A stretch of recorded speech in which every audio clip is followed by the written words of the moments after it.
যে কষ্ট করে এর আর মানুষ বোঝে না।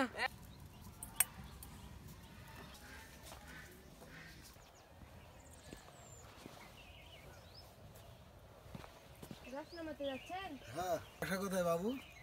দুর্গাপুরে রস নাই তো। যাচ্ছি গাছে। তাড়াতাড়ি যান, সবাই না হয়ে গেছে। হইলেও একটু বেলা হইলো সমস্যা নেই। তো এক পার ওই বোতল কে? এক শিশি হবে আর এক কলসি হবে। ও মানে অল্প রস তাই। হ্যাঁ, এদিক ওদিক। চাচা রস নিয়ে যাচ্ছেন? হ্যাঁ, রস নিয়ে যাচ্ছি বাবা। ও একদম খাঁটি রস খেজুরের, তাই না? টান তাড়াতাড়ি। আচ্ছা, এই এত ভারী নিয়ে যাওয়া যায়? ভরে যাবি তুই। আজকে ভরে নি। ভরে নিয়ে এখন রস কম। ঠান্ডা হয়ে যাবে তো, এত সকালবেলা আইছেন। এবিটি আরো সকালে যেতে হয়। আরো সকালে এই আজানের পরপরই চলে যেতে হয় বাবা। ও তাইলে তো অনেক কষ্ট।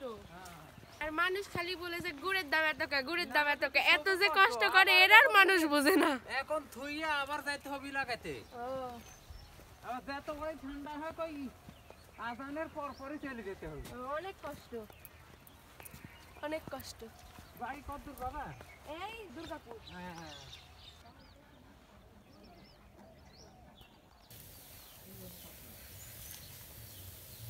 এদিক রস জাল হচ্ছে আর এদিক ডিম সিদ্ধ।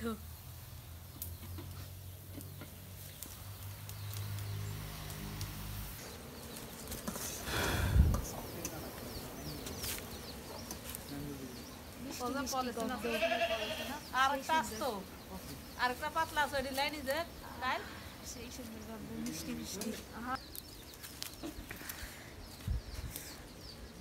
এটা তো বাড়িতেই করে তাহলে।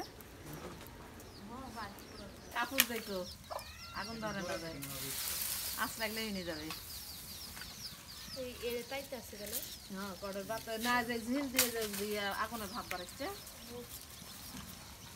কড়ের ভাত তাইতে নেই।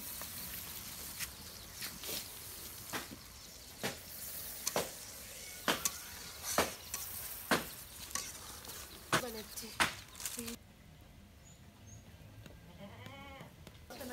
এই গুড়ের বীজ হয় না? বীজ কি করে করে?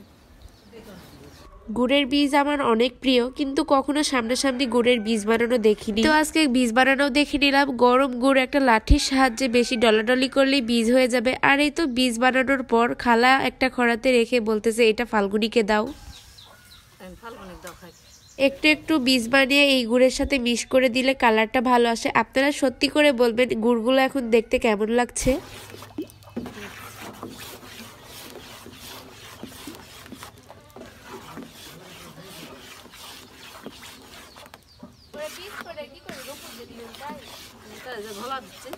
এই তো এখন আমি গুড়ের বীজ খাবো। গুড়ের বীজ আমার অনেক প্রিয়। আপনাদের কার কার গুড়ের বীজ খেতে ভালো লাগে জানাবেন। আজকের ভিডিওটা এই পর্যন্তই। আল্লাহ হাফিজ।